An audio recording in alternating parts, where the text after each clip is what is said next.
BJBS tidak bisa mengambil linear, jadi saya perlu ke bank, perlu ngambil duit, kalau kasih berdampak.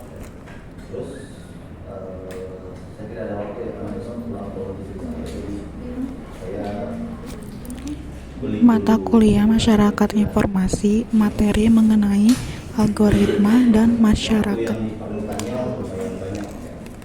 Tapi lamanya tadi di BJBS ya, karena kartu saya sudah expired, mobile bankingnya error. Ada yang pakai BJBS ini? Enggak. Ini gimana mungkin pakai BJBS ya? Kalian apa? Gak win nasionalis. Mau pakai BSI ya? Ini udah besok mau seminggu tuh ya, mobile bankingnya nggak bisa diakses dan transfer keluar bank dari BJBS juga nggak bisa. Yang komplain dosen udah banyak bank, jadi kemungkinan bakal diganti. Keterlaluan bakal diganti. Itu lalu ini saya lagi nyoba bikin PowerPoint menggunakan AI ya, dan alhamdulillah ngaco. Yang pertama alhamdulillah ngaco, jadi saya tetap harus edit secara manual. Lalu yang kedua, template-nya pun yang masih Canva banget ya.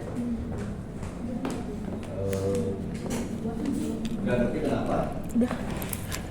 Ternyata AI itu lebih banyak kali yang lebih bodoh daripada kita dan tidak punya inovasi yang tidak atau belum dibuat oleh manusia. Nah, ini berkaitan dengan algoritma. Tidak ada yang pernah mempelajari bagaimana cara kerja dari algoritma secara detail. Bagaimana pembagian algoritma ya. Dan bagaimana algoritma ini berpengaruh dari bukan hanya perilaku dari kita, tapi juga perilaku dari lingkungan. Kenapa? Karena itu saling terhubung.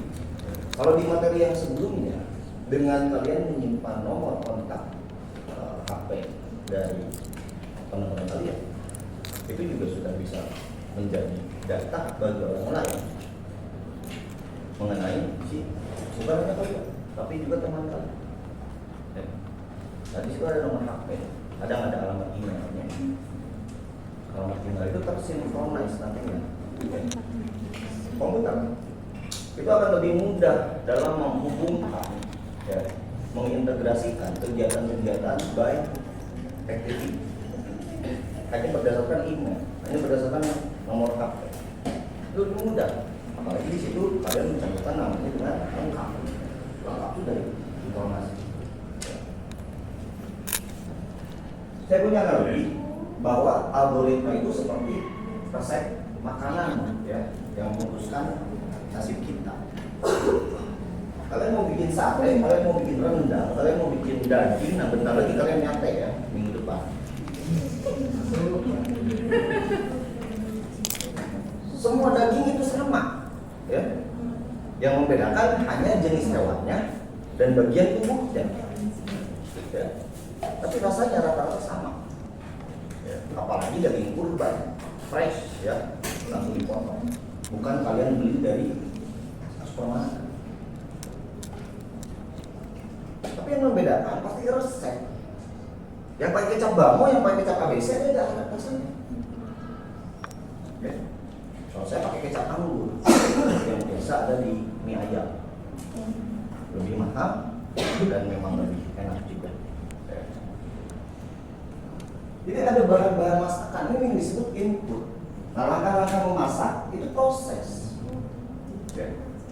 Prosesnya seperti apa? Prosesnya pasti berbeda-beda. Di sini ada yang punya kebiasaan dagingnya dicuci. Gak boleh. Iya, Bang Peri itu bakal makin banyak kalau daging dicuci. Ngapain daging dicuci? Iya. Daging itu nggak harus dicuci. Itu justru malah memperbanyak bakteri. Melipat gandakan. Dicucinya pakai apa? Pakai sunlight, emang? Kan nggak mungkin. Jadi dicucinya pakai air. air dari keran. Emang air dari keran itu nggak ada bakterinya? Apalagi air keran kalian yang tidak bisa diminum. Jadi daging itu kan langsung diolah. Kalau mau dibumbui langsung dibumbui. Tapi kali cara masak tadi. Hasil akhir yang lezat. Kan mau seperti apa sate yang lezat ini? Ini baru di outputnya. Dan begitu algoritma. Bedanya, resep algoritma digital ini yang memutuskan konten apa yang dilihat, pekerjaan apa yang didapat, dan pinjaman apa yang disetujui untuk kalian. Sehingga akhirnya outputnya apa? Kita akan bahas. Algoritma itu serangkaian instruksi atau langkah-langkah sistematis yang dirancang untuk menyelesaikan suatu masalah atau mencapai tujuan tertentu. Ada input, ada output. Inputnya itu data mentah, foto, teks, angka, dan perilaku kalian, aktivitas kalian, buka apa aja dan lain sebagainya.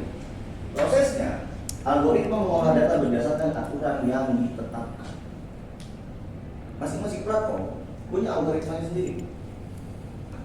Sama seperti kita menggunakan AI. Kalian bisa mengatur AI itu sesuai dengan kehendak kalian. Ada di pengaturan. Kalau yang selama ini pakai AI, itu cek di pengaturan. Buat perintahnya di sini. Ya. Jadi jangan cuma dikosongkan ya, kalau dikosongkan ya selamanya akan mengafirmasi kita. Output, keputusan atau rekomendasi, yaitu konten yang ditampilkan, harga dan persetujuan kredit. Ya. Ini masih berkaitan dengan materi kemarin. Misalkan gini, Instagram feed, algoritma menentukan konten yang muncul di feed kalian, memengaruhi informasi dan tren yang kalian konsumsi setiap hari. Ya. Yang kedua, ada Gojek pricing. Search pricing, algoritma menentukan harga layanan berdasarkan permintaan, lokasi, dan waktu. Kenapa sih waktu hujan harganya lebih mahal? Kenapa jam pulang kantor harganya lebih mahal? Kenapa jam makan siang harganya lebih mahal? Kalau kalian coba memperhatikan, ya, di situ ketika bekerja, bagaimana mereka sudah mengatur algoritma supaya di daerah ini jam berapa biasanya orang-orang pada pesan. Kita turun membantu dengan rating. Kita memberi rating, ya, makanan-makanan di resto-resto ini, di kafe-kafe ini. Udah tahu tuh ratingnya tinggi, lalu yang laku banyak. Sampai ada yang best sellernya apa? Tapi kita tahu yang best sellernya apa. Itu sudah terotomasi. Ya. Harga bisa sama, yang dimainin di mana? Di ongkos dulu. Ya. Saya kalau misalkan malas beli martabak, apalagi di malam minggu, malas keluar. Ya. Beli martabak, itu ongkos kirimnya ke rumah saya bisa nyampe 32.000. Ya. Setengah dari harga martabak. Sampai seperti itu. Malam minggu sekitar jam 8 jam 9 malam. Begitu ongkos kirim. Lalu ada CV screening, ini algoritma dari ATS ya, menyaring lamaran kerja, menentukan siapa yang lolos ke tahap wawancara setelah kita melakukan tes. Ya. Kalau ini kalian belum merasakan. Kemudian parental profile, sistem kredit algoritmik memutuskan kelayakan pinjaman dan limit kredit kalian. Padahal yang berhak menentukan itu hanya BC. Semua bank resmi itu pasti punya akun BI untuk mengecek data personal. Tapi kenapa? Pelekan itu kita bisa mudah banget aksesnya hanya dengan modal foto KTP dan selfie KTP. Ya. Mahasiswa bahkan yang belum cukup umur pun bisa. Ya.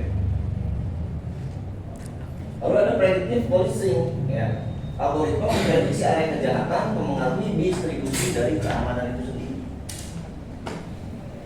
Ya. Biasanya jarak, faktor keamanan, ya, faktor restriktif. Kalian akan memesan apapun itu susah. Sip. Mau Gojek, mau Grab, mau apapun itu susah. Ya.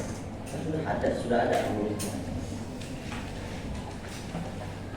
Cara kerjanya yang dari sederhana ke yang kompleks ya. Kalau tadi ada hal yang sederhana, kita ke yang kompleks. Ada rules based algorithm. Itu algoritma berbasis aturan yang dibuat manusia secara eksplisit. Contoh, jika umur di bawah 17 tahun, maka tolak pinjaman. Sederhana, transparan, tapi terbatas untuk kasus kompleks. Kalau kasus kayak ini nggak kompleks. Yang kompleks ada bayarnya, minjemnya nggak kompleks, benar nggak? Lalu machine learning, algoritma yang belajar dari data historis untuk membuat prediksi. Contoh, sistem rekomendasi Netflix yang mempelajari preferensi penonton dari riwayat tontonan kalian. Kalau kalian bukan Netflix, itu biasanya ada because you have watched it. Ya. Direkomendasikan film-film yang sesuai dengan tontonan kalian. Sukanya anime, rekomendasinya anime. Yang suka drama, dikasihnya drama. Yang suka thriller, dikasihnya thriller. Ya.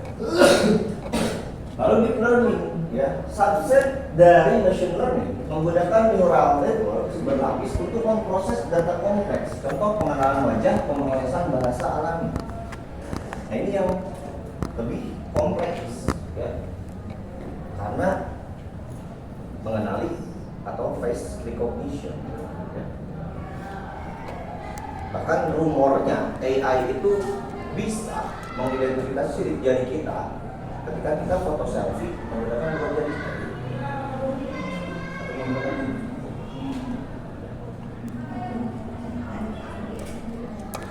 bahaya. Makanya kalau di foto gini aja lah. Pejabat. Mereka pejabat.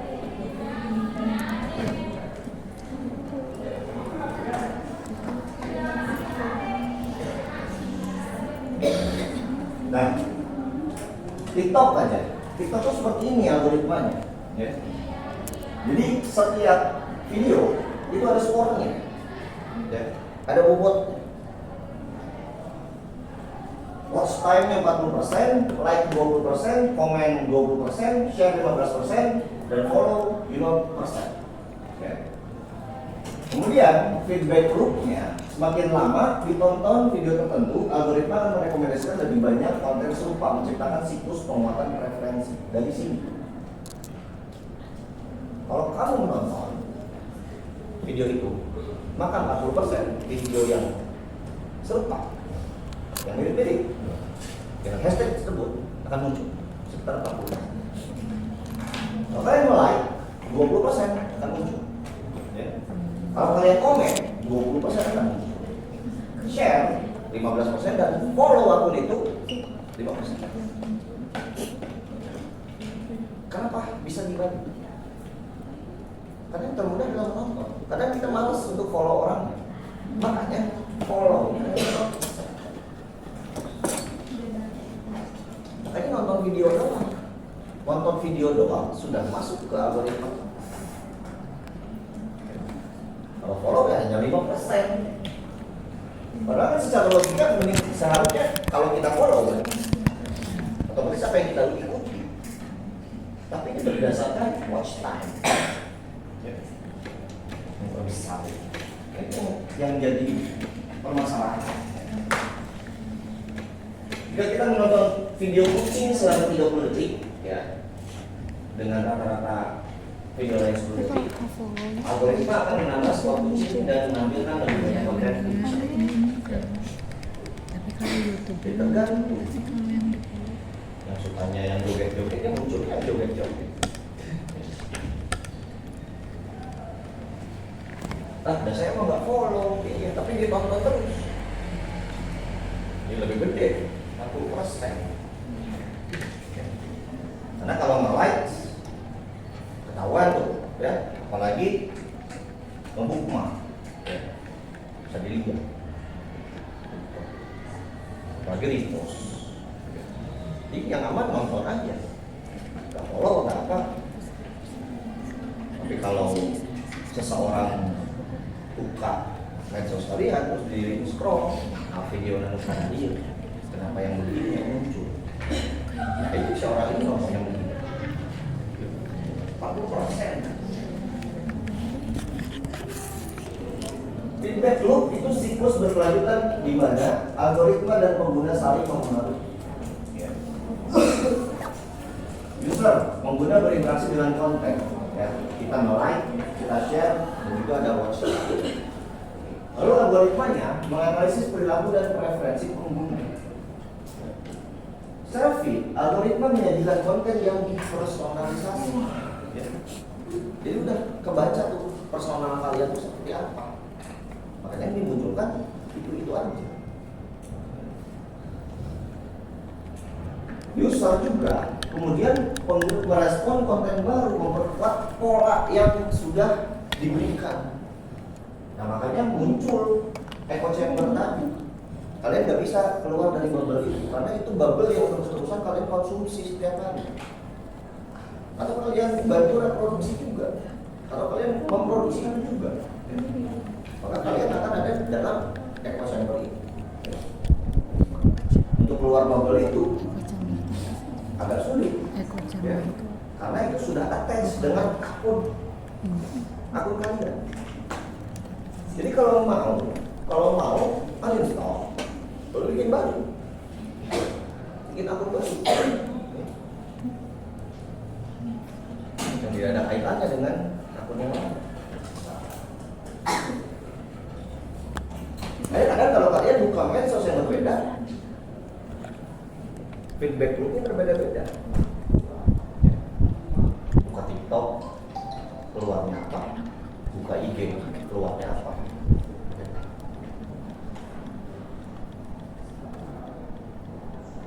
Nah, algoritma apakah menciptakan ketimpangan sosial? Jelas. Ya. Ada bias data di sini. Terjadi ketika data yang digunakan untuk melatih algoritma tidak representatif atau mengandung perasaan historis. Contoh, ada data rekrutmen yang didominasi karyawan laki-laki akan menghasilkan algoritma yang bias terhadap perempuan. Ya.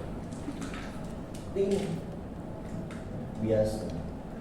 Atau ketika tadi saya tidak suka kucing, ya.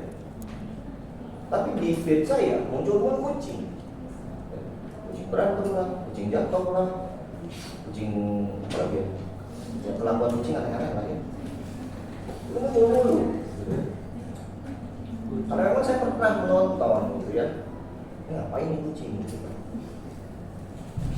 Padahal saya lebih suka anjing, tapi nggak ada ya, video anjing yang ada yang bikin apalagi bikin onar bikin apa, karena saya tidak pernah meriset secara sengaja ya kalau anjing ya. Nah, kecuali ya, anjing siap ya. Lalu bias algoritma seperti apa? Itu dari desain algoritma itu sendiri, termasuk pemilihan fitur, bobot, dan metrik keberhasilan. Programmer secara tidak sadar memasukkan asumsi mereka ke dalam kode yang mereka tulis. Ya, misalkan nama kalian ada mengandung zodiak, ya, mau dimasukkan ke algoritma tentang zodiak. Ini ada bias algoritma. Padahal kalian tidak percaya zodiak. Ya namanya aja ada unsur zodiaknya, misalkan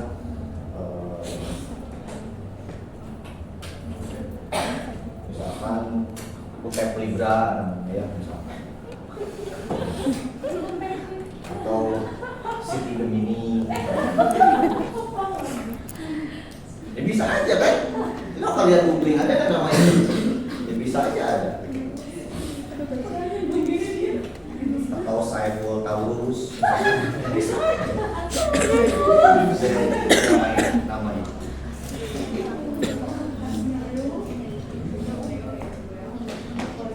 Saya punya dosen namanya aneh-aneh, ya betul di Unpad itu dosennya aneh-aneh. Ada yang namanya Antar Venus, ya. Udah profesor sekarang. Profesor Antar Venus, disebutnya Pak Venus. Profesor. Pak. Ya. Terus ada lagi dosen waktu itu dosen muda, namanya dia Centurio. Santur. Betul. Ternyata dia adik kakak. Sekarang kakaknya jadi dekannya FIB Unpad. Namanya Aquarini.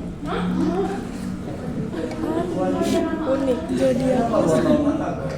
aku hari ini. Itu nama-nama rahasia bintang. Kalian aja yang nggak tahu. Jadi bisa aja. Ya kalau di UIN kan ya nama Anissa, Siti. Kalau laki-lakinya kan Muhammad. Apa? Asep. Asep mah saya punya murid baru si Asep aja. Gak nambah lagi Asep.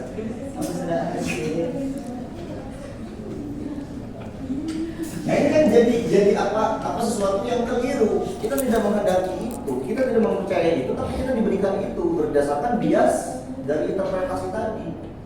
Ya, bisa aja. Ada dosen sastra Inggris kan namanya Bunyamin, nama Yahudi, tapi keturunan Kiai. Ya bisa aja, kalau saya nggak tahu, saya nggak pernah nanya apakah nama di IG dia munculnya Benyamin Netanyahu mulu apa gimana?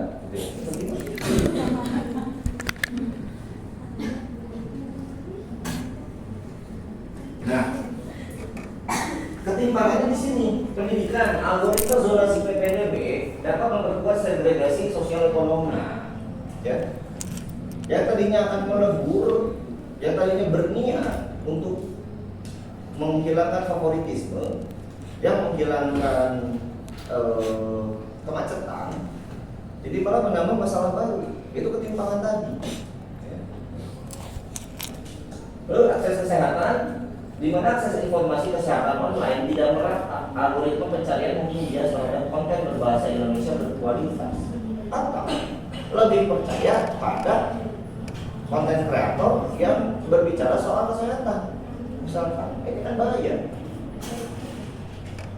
Lalu keuangan, algoritma credit scoring dapat mendiskriminasi pekerja informal. Ya. Betul, Anda punya hutang, misalkan nih, kalian untuk kuliah, kalian berhutang.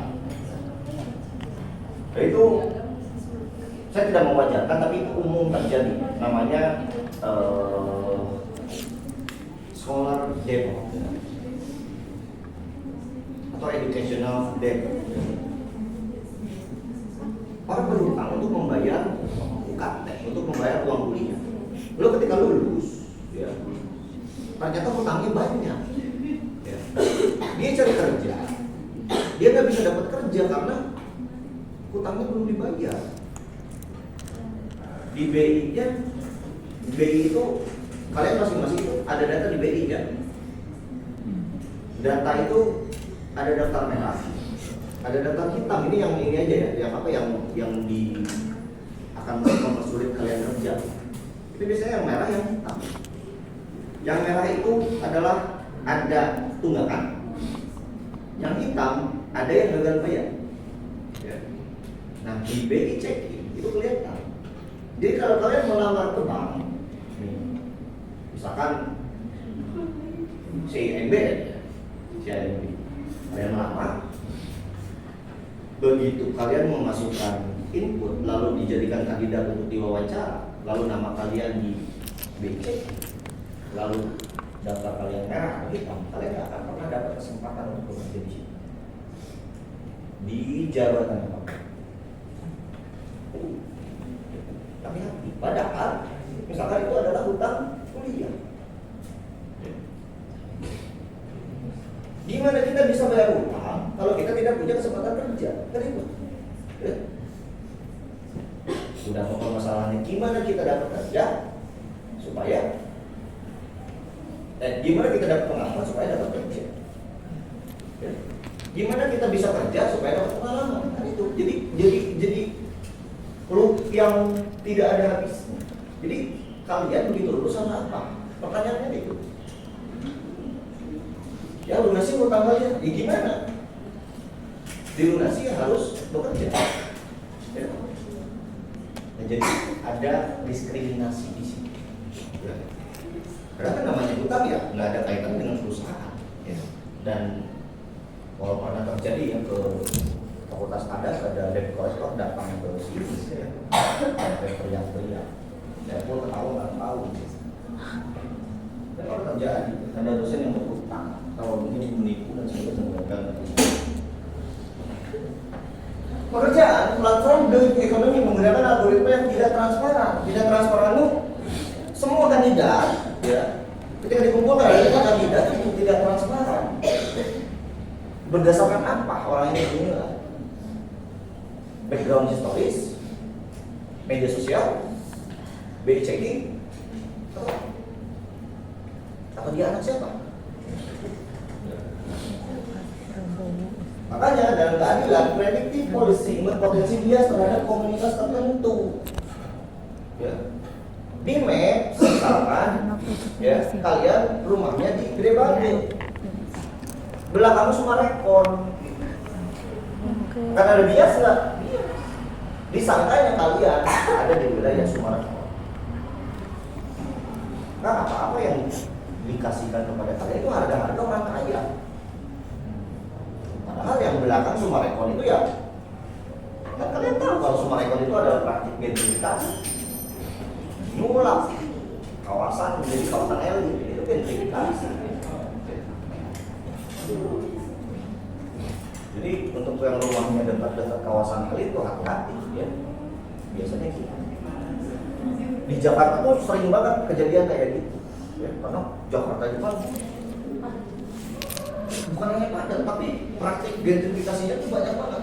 Daerah-daerah kawasan-kawasan yang disulap jadi kawasan elit. Kawasan kumuh, benteng, elit, belakangnya kumuh. Sedangkan radius dari maps itu ya aturan hanya 10 meter. Ya. Artinya 10 meter bisa ke arah semua arah penjuru. Itu bayang. Mungkin kalian sering datang ke rumah,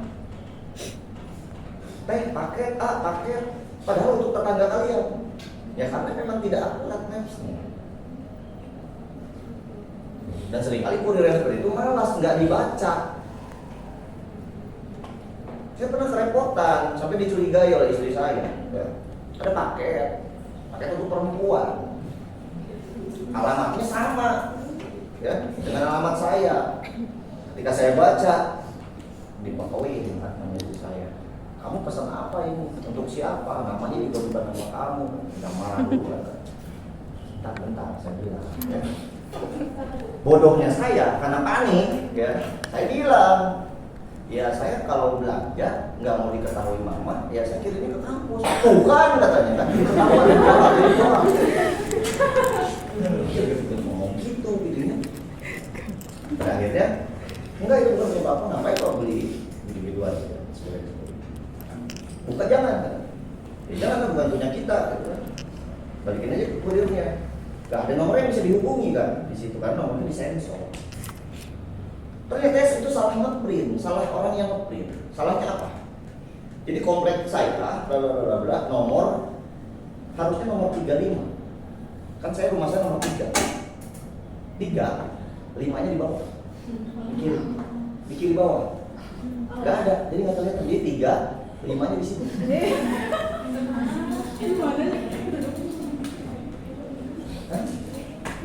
Pulang ke rumah ya saya tetap dimarahin kan, yang tadi itu kamu pesan apa aja sampai mikirin ke kampus.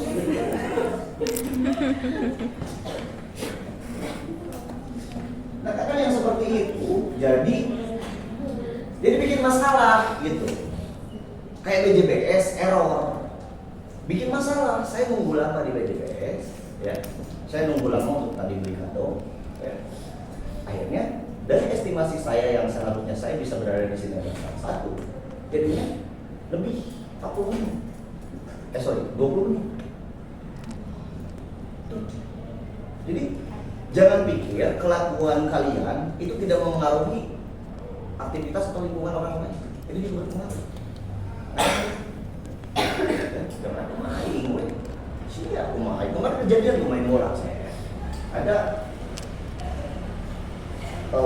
dulu ya udah agak lama sih, dulu baru member. Dia main bola terus nahan gini kakinya. Di tim saya itu macam-macam kan, homogen ya.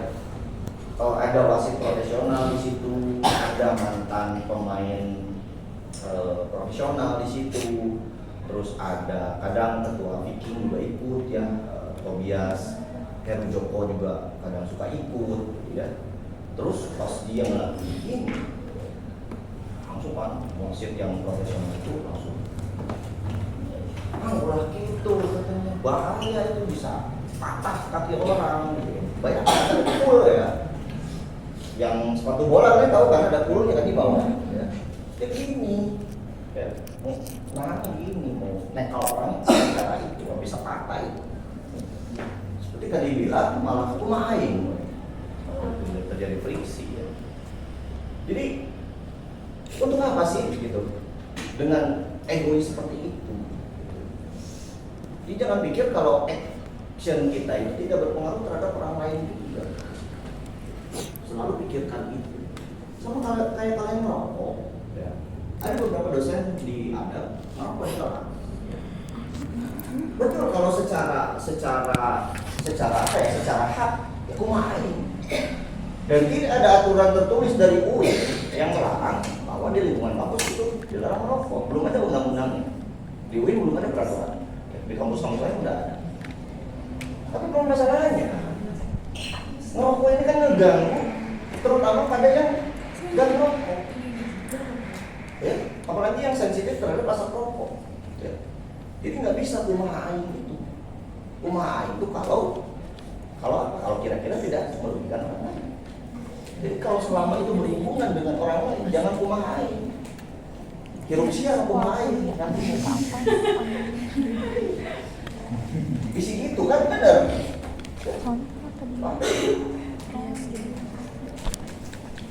Apalagi lihat politik ya. Algoritma media sosial dapat memperkuat polarisasi politik. Kita lihat polarisasi seperti sekarang seperti apa.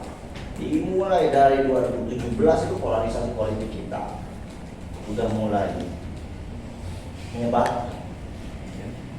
Perdebatan itu jadi bukan hanya perdebatan tentang kritik kebijakan ataupun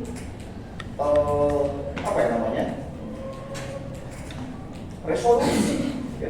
Tapi antara like and dislike, udah. Jadi nggak masalah, nggak apa-apa, lu dulu ngebenci gua, yang penting sekarang lu ada di kubu gua, jadi seperti itu. Dan dalam perdebatan itu jadinya tidak pernah jadi substansial. Karena ketika yang satu membahas kebijakan, yang ngebales kebanyakan personal. Ini sering terjadi seperti ini. Ya sekarang misalnya udah banyak orang yang bersuara tentang dolar. Tadi malam saya cek 17.700 ya. Sekarang berapa? 800. Gila. 800 hari ini saya belum lihat tadi karena gara-gara BJBS.